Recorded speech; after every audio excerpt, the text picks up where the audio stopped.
I got some bad news, but some good news. I'm over here at Sean's house. As you can see, we've got the Trail Destroyer behind me and the Demonator. And on my way to Sean's, I end up with a check engine light on the Demonator. Unfortunately, the trip we were planning down to Oregon to go rip the 2 V8 Jeeps on the dunes is not going to happen.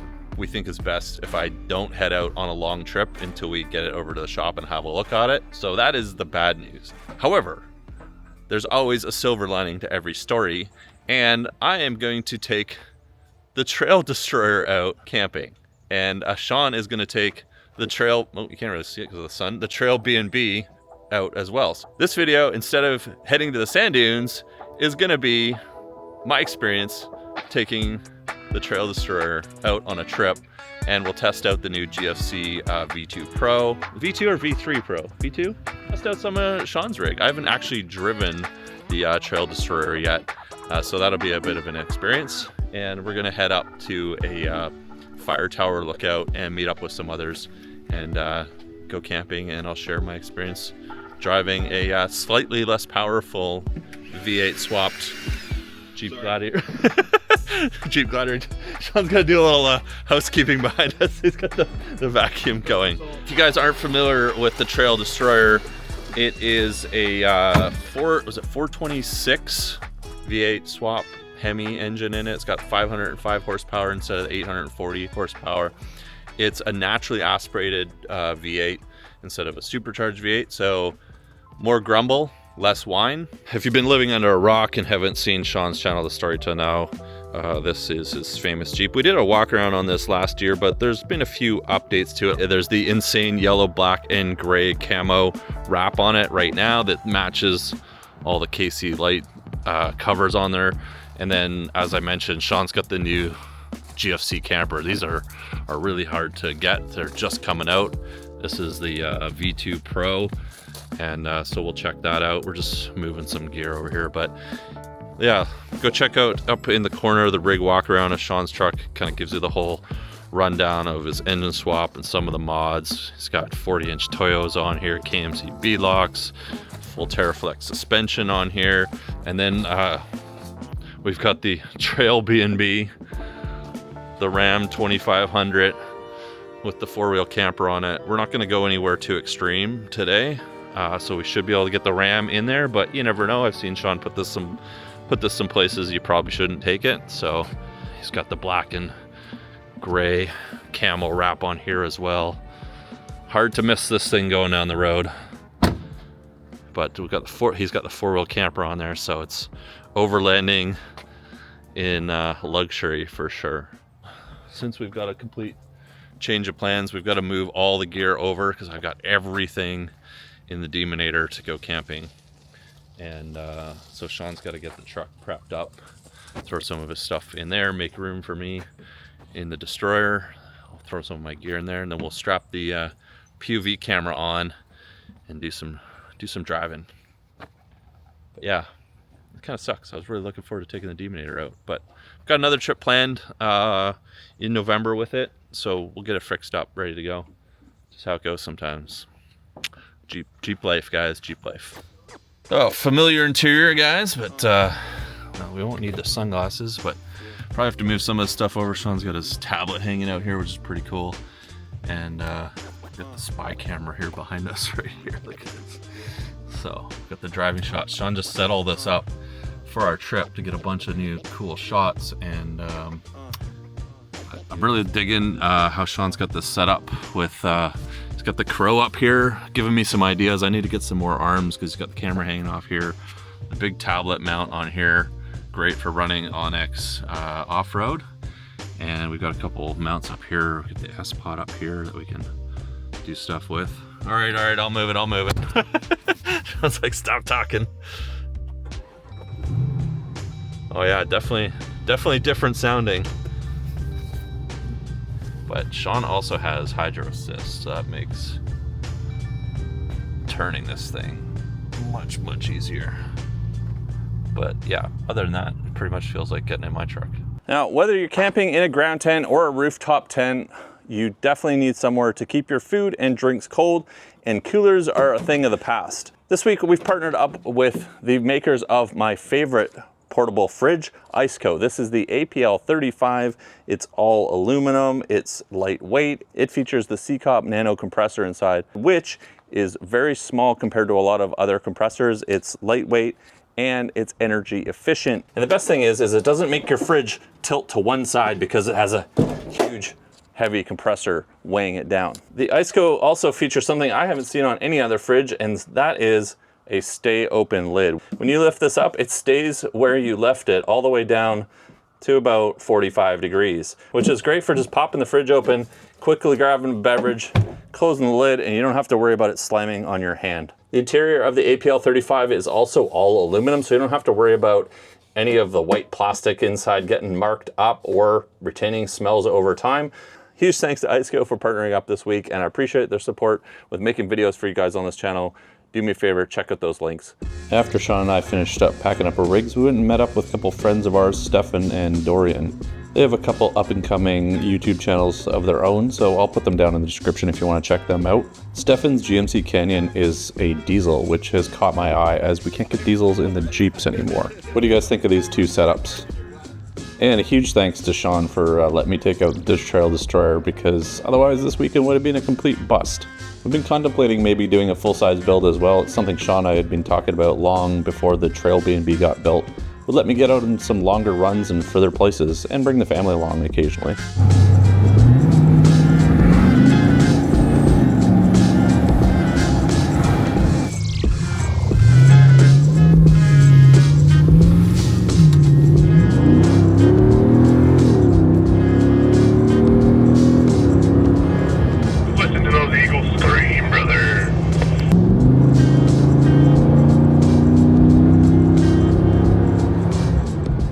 Not having a supercharger on your V8 sure makes for a much different audio experience.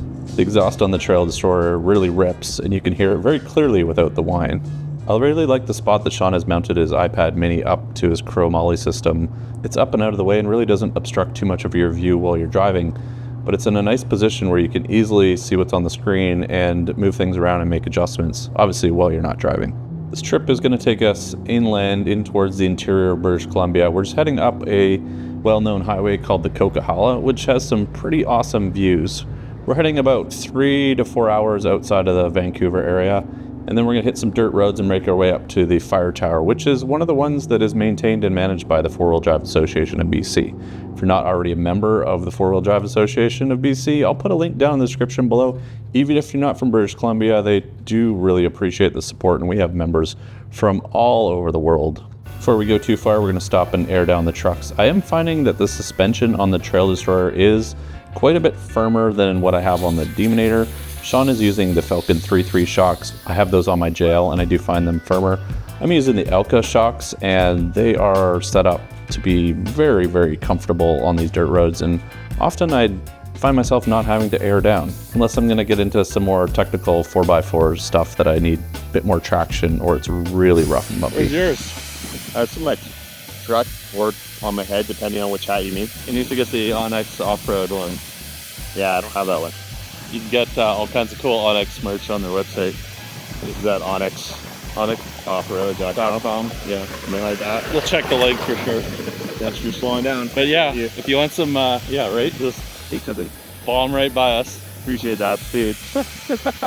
But I know a lot of people were looking for these straw type hats, and yeah, you can grab one on Onyx Off-Road's merch site, so there you go. Now, since I haven't been to this Fire Tower before, and I might want to return and maybe bring some other friends, I decided to start tracking a route on Onyx Off-Road. You can download and check out Onyx Off-Road for free, and if you want to subscribe to their higher tiers, you can get a bit of a discount if you use my code KC250. A little pro tip for you guys, make sure you download your offline maps before you head out. Onyx has this feature built within it, and I don't have any maps downloaded on Sean's tablet, but I do on my phone because it's always connected to the internet. And then you can use the different map layers they have, such as topographic, they have satellite views, as well as you can make a hybrid view. So make sure you spend some time exploring Onyx and learning all the features before you head out on your first trip. All right, after not too long of a drive, we have made it to some dirt roads. We've got a little bit of a haul up to this fire tower lookout that we're going to be camping at tonight, but the roads are still super dusty from the summer. We have not had very much rain at all over the last couple of months, and we're up in the interior of British Columbia now where there's even less rain, so I'm going to keep my distance a little bit from Stefan's truck in front of me. Yeah, when we came here last time it was rough. Keep my distance a little bit from Stefan's truck in front of me so that I can actually see where I'm going, because the last thing I want to do is put Sean's truck in the ditch. We should be at camp fairly shortly and give you guys a little tour and walk around, and then we'll see just what Sean's camping setup is like, and I'm really eager to try out the new GFC V2 Pro. It looks pretty awesome. Now for the Jeep fam that's watching, I wanted to make a quick observation in just suspension differences, because Sean's got the Falcon 3.3 shocks, adjustable shocks, and I've got the Elka 3-inch dual rate adjustable. You can adjust them both on slow and high speed dampening, and I haven't had a chance to drive a Gladiator with the Falcon shocks yet off-road. And are your headlights on, Dorian? And just a couple observations, and I'm not going to say... Nope, here, go. Couple observations, and I'm not going to say which shocks are better, because I think... I can only imagine that I'm invisible. I don't think either shocks are better or worse than the others, but I do find that the Alcas, with their dual rate, so they can be very soft for a high-speed bump and firmer on a slow, gradual bump. And I find that they are nicer on FSRs or forest roads, dirt roads like this, and I don't have to air down as often. Now, I aired down Sean's truck to about 20 PSI, and with the Falcons, I still find it still bumpier than I would with the Elkas. The Elkas are very cushy. It's like driving a couch. You can see a fire tower lookout up there. I think that might be where we're heading. Gonna have to hit a couple switchbacks on the way though, I gather. So we just kind of cut our way through the trees here. The sun is always low this time of year up north here in Canada. It just seems like it's always in my eyes no matter which way I'm driving.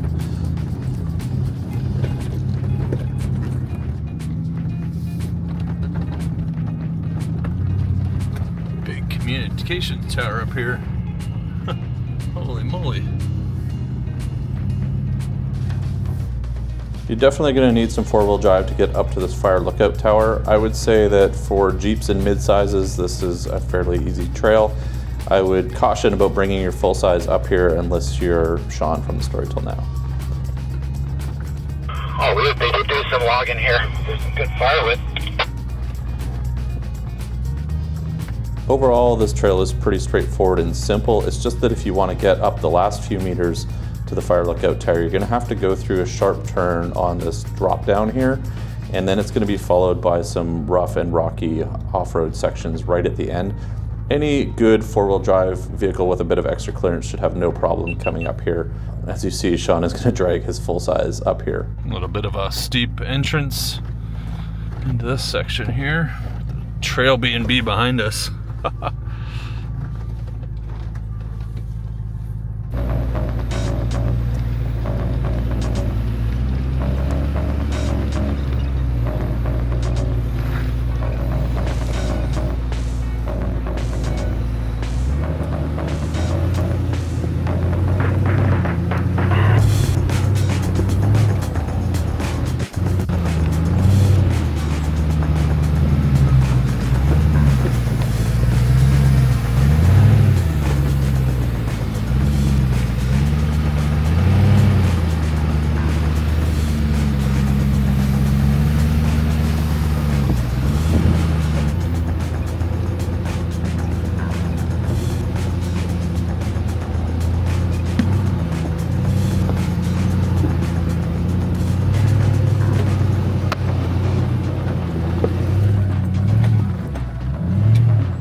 It is pretty crazy how capable these 3/4 and 1 ton trucks have gotten if you get the off-road packages with them.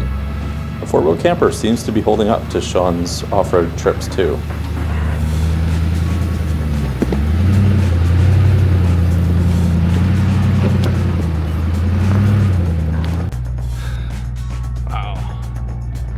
This is a cool spot. Look at this. 360-degree views. Got a lot of communications equipment up here. So, you know, definitely don't mess with stuff. Let's slide around. Glasses. And we've got the fire tower right up here in front of us that we should be able to corral around and Is there any other vehicles up there? set up camp. We'll let's go check out the top, see what the space situation is like, and then got the destroyer here. I'll maybe level it out over there and set up camp. Trail B&B behind us, right there. I think Sean's gonna set up there. Don't think he'll hit that power line. popping his camper. What do you think, Stefan? Pretty good spot, eh? It's not bad, eh? Did you say you were up here in a thunderstorm before? Yeah, we came up here in the summertime, end of summer, Holy and moly. it was lightning and thunder everywhere we went. It was. I have the footage. I haven't posted it yet. I would have definitely been aborting the mission. Yeah, I remember I was running up this path, and I was like, "Gotta get the stickers and look out!" And ran back. Like, No oh. kidding. Like, this is not where you want to be No, in the the lightning thunderstorms. was landing lower than where we were, so we were a little slow. That's like being in a metal rooftop tent with a lightning storm. Definitely, guys, be considerate of the weather if you're camping in a rooftop tent. It's putting you up high above a lot of things around you. They're made of metal, and you definitely don't want a lightning strike while you're in one of them. Enough about that. How about these views? This is a complete 360-degree view, which is pretty typical of the fire lookout towers. They tend to have found some of the best spots, obviously, so they can spot fires far off in the distance. And I really enjoy seeing ones that I haven't been to before. Let's go check out the inside of this fire tower before we set up camp. And see what Sean's camp setup is like. It's freshly painted. Is it? Smells very painty. You don't wanna sleep in there tonight? No. Oh, thanks. That one, yeah. Oh yeah, it smells like big time paint in here. Oh, there's a guitar. Nice. Let's open some windows. I don't think we have anything to hold them open. Oh yeah. Prop a couple of these open, it'll fumigate. Should we put our names in here? Obviously. Should I just sign my name as the story till now since I'm driving your truck?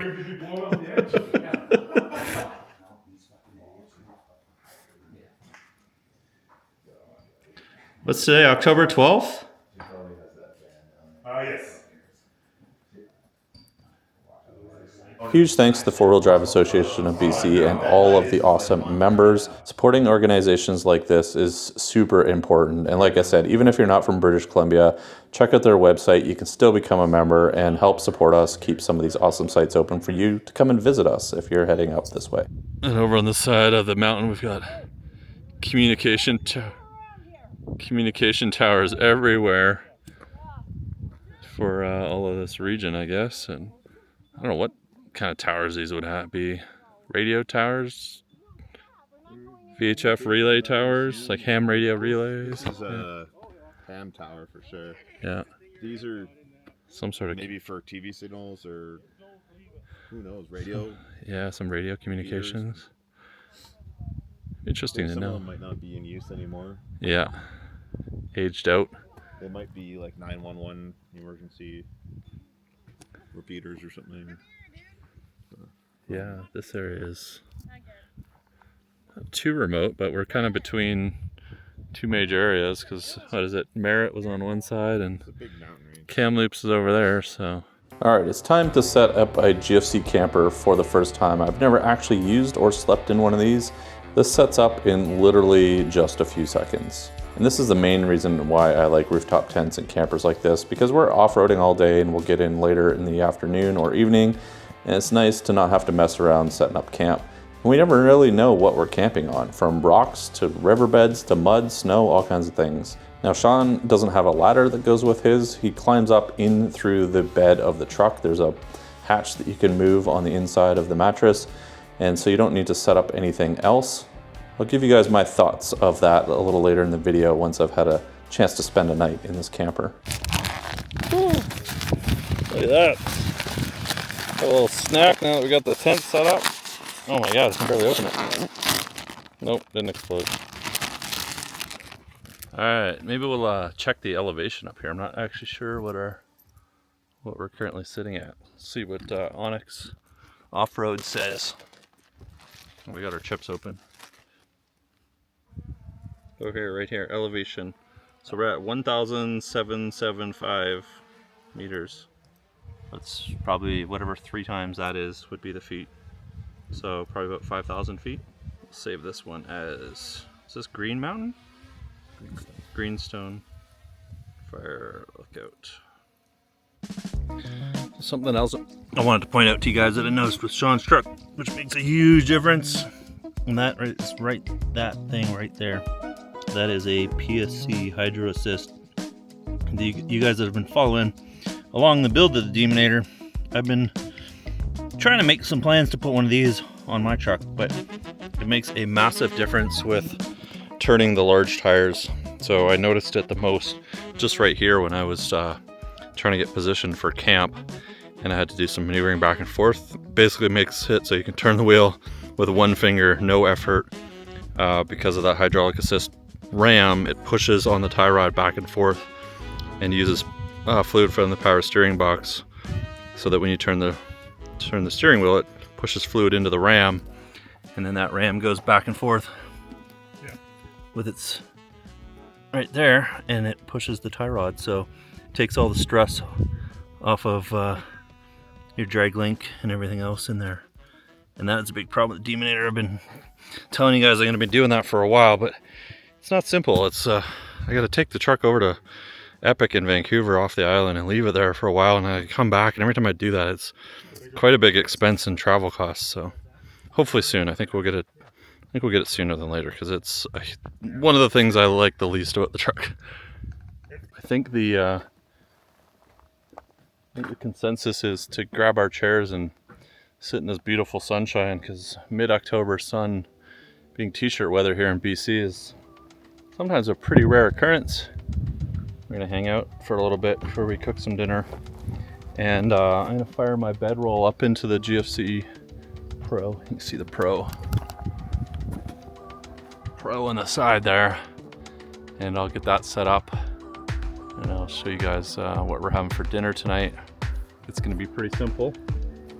No Chef John with us, and then in the morning I'll tell you what I thought of staying in the GFC camper, because I think this is one of the nicest camper setups on the market. I really like my AluCab canopy and rooftop tent, but if you want something that's combined all into one, this is super lightweight, super strong, and they made a ton of improvements, including the mattress. Sean, what's the mattress called in this thing? Do you remember? Turbo Nap. So I've been wanting to try the Turbo Nap out, because I have a lot of issues with my hip sleeping on some of these mattresses. So it's supposed to be the most comfortable bed in a rooftop tent setup. I'll give you guys my thoughts and feedback about that in the morning, but I think it's lounging time, hey?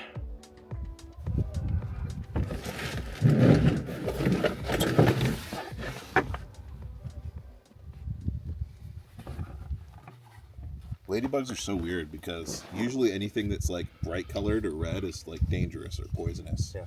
But ladybugs are like super chill. I think that's They're the like, point. Let me just walk on your hand. Yeah. Oh, it's like a defense mechanism. That's a good point. Pretty stoked that I still had a chance to try out my Joule water boiler from Stoke Voltaics. He featured this in a video a couple of weeks ago, and I'm gonna use it to boil some water so that I can make some freeze-dried spaghetti to go with our steaks that Sean is cooking up. However, I don't think it went so well, which you'll see here in just a minute.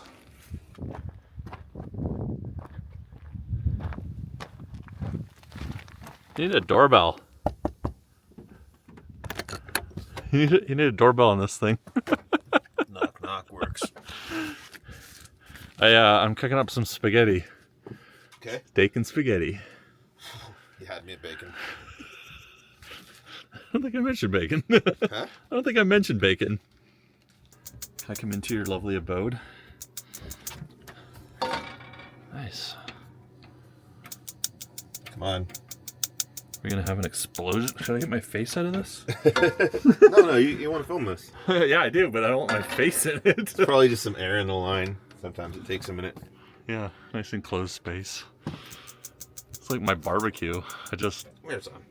step back. We're lit. So yes, I said steak and spaghetti, not bacon spaghetti. That's not what I heard. Well, you hear what you want. I hear Stefan that. brought us some stuff to put on our steaks. Crispy fried onions. Yeah. A couple New Yorkers. I'm gonna put some little avocado oil on here to. Wow, that's very ready. Sounds like a van life thing you'd put on there. Well, I mean, we're only a step above van life here. This is like fancy van. I mean, quite a few steps, but. While we were cooking up our food, I managed to capture this absolutely stunning shot of the sunset going down behind the Trail Destroyer. It was an absolutely awesome evening to be up here. Now, I don't really have much experience with making these freeze-dried meals. It seems like it should be pretty straightforward. Pour the hot water in, stir it around, and then wait 15 to 20 minutes and you should have a nice hot meal ready to go. Last time I tried this, it didn't go so well, so maybe I need to spend a few minutes at home figuring out exactly how to cook these before it's critical, and I rely on one for a meal. Once the sun dropped down behind the horizon, it got quite cold, but that didn't really matter because it was time for dinner, and these steaks we picked up at the butcher were absolutely awesome, and I had an amazing view. I can't say the same for the spaghetti. I'm not sure where I went wrong. I put the exact right amount of water in it, but it was more like a spaghetti soup, and the spaghetti wasn't fully cooked all the way through. If any of you guys have any tips on how to make these things edible, I would greatly appreciate it, because I would actually like to consume one and give you guys some of my feedback on what they're like. But this one was a no-go, and luckily I had this steak dinner to fill me up, as well as some snacks. I don't know, it just was like none of the pasta absorbed the water and became unfreeze dried. After dinner, we all retired up to the fire lookout tower, and where we took full advantage of the built-in stove that it has. This gave us some awesome shelter from the wind that was creeping up and becoming stronger and stronger, and gave us a nice warm and comfortable place to just hang out and talk about stuff throughout the evening. It's really nice to see that all of the visitors to this location have left this fire tower in such good order. So many of the other ones that we see are beat up and not maintained, and you can't really hang out in them at all. So this was a great treat. Please guys, if you visit these fire lookout towers, leave them the way you found them, and remember to tread lightly out on the trails.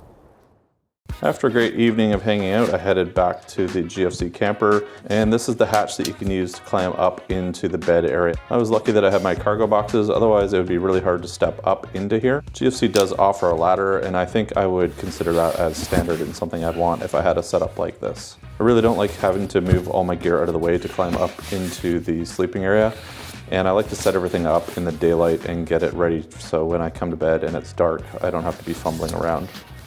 The GFC camper is quite long, which leaves me plenty of room as it is a wedge style tent, and some of them do have trouble with my feet. I'm 6'2" and had no problem with the length of this and sleeping in here. Sean has a diesel heater that he has permanently installed into his GFC camper, and he has a little touchscreen right here on the roof panel, which makes it super simple and easy. If you want heat, you just tap this and it turns on. No hoses or messing around with anything.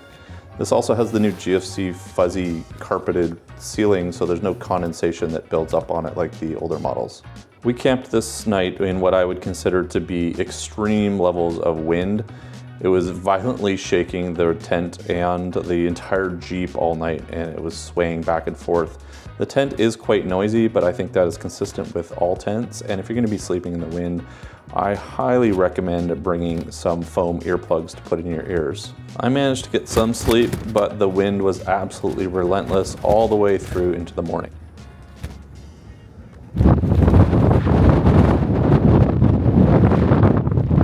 But I was treated with an absolutely breathtaking sunrise on the other side of the fire lookout tower that I managed to capture for you guys, and an absolutely stunning view of the valley all around us. This location is an absolute treat to wake up to in good weather. Now, I didn't use the diesel heater overnight. I had my down asleep system with me, but I thought I would fire it up in the morning and heat up the tent before I had to climb out and get out of bed. And it sure did do a good job at heating this tent up in only a few minutes. I can definitely see the usefulness of a diesel heater, especially when it's so simple and you don't have to do any setup like Sean has in his rig. Although I'm not a huge fan of the hatch to climb in and out, it sure is nice to be able to stand up completely and be out of the weather and elements. This can make getting changed a little bit easier. Now, I'm not really sure if there's a way to lock the hatch from the GFC camper, but you can lock your tailgate overnight and then you just climb out the back in the morning and you're ready to go. Making setup and teardown very simple. Worst sleep I've had in so long. Really? Yeah, I barely slept. I had earplugs, so it was like substantially improved. It really cuts down the noise.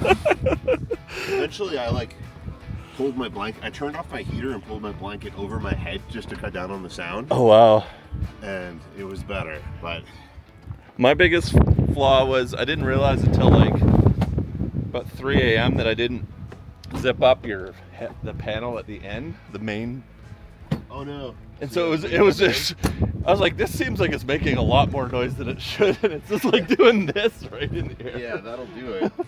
So I zipped that closed. Are you gonna get any audio on that with this wind? Yeah, that'd be fine. We'll see. It's a little windy though. We'll just run it through some filters, it'll be fine. Sleep is like, it was like being on an airplane in turbulence. It was doing this like all night long. That was probably the best mattress that I've slept on in a rooftop tent. But I woke up with my hip sore and I put my pillow under my leg and it helped. It was pretty good. I'm just getting old, but yeah. But it's definitely the most thickest, and yeah, it's the best one that I've tested for sure. Some of my final thoughts about GFC's new V2 Pro camper. Well, I gotta say, the fit and finish of this thing is top notch. It's right up there with all of the best rooftop tents and campers that I've seen on the market. I don't know if I'm a fan of climbing in and out of the hatch, and I would say that if I was gonna get one of these, I would definitely order the ladder with it so that I can set it up outside and climb in and out of the side of the tent. And then the hatch is kind of handy if you need to grab some gear out of the bed of your truck. You don't have to actually get out in the elements if it's raining or snowing. I think having the built-in diesel heater is absolutely awesome. It certainly alleviates some of the reasons why I don't like diesel heaters, and that would be setting them up and carrying them around and spending all that time getting them going. And as I mentioned a minute ago, the Turbo Nap mattress that they've come up with for this version is hands down the most comfortable mattress that I've experienced in a rooftop tent. All other manufacturers should take note. Now, Sean said that he doesn't leave any bedding in this because it is pretty low profile, and I can understand why. I don't think you'd have an easy time closing up this rooftop tent with any bedding inside. And I think I'd be quick to recommend this to anybody that's looking for a premium tent at a premium price, but keep in mind that it is made in the USA, which I think is important to a lot of you guys. Guys, 87% of you are not subscribed and are watching these videos on a regular basis. So do me a favor, hit that subscribe button, leave a like, and if you have any questions, leave them down in the comments below. My name is Casey, and I'll catch you guys next week in the next video.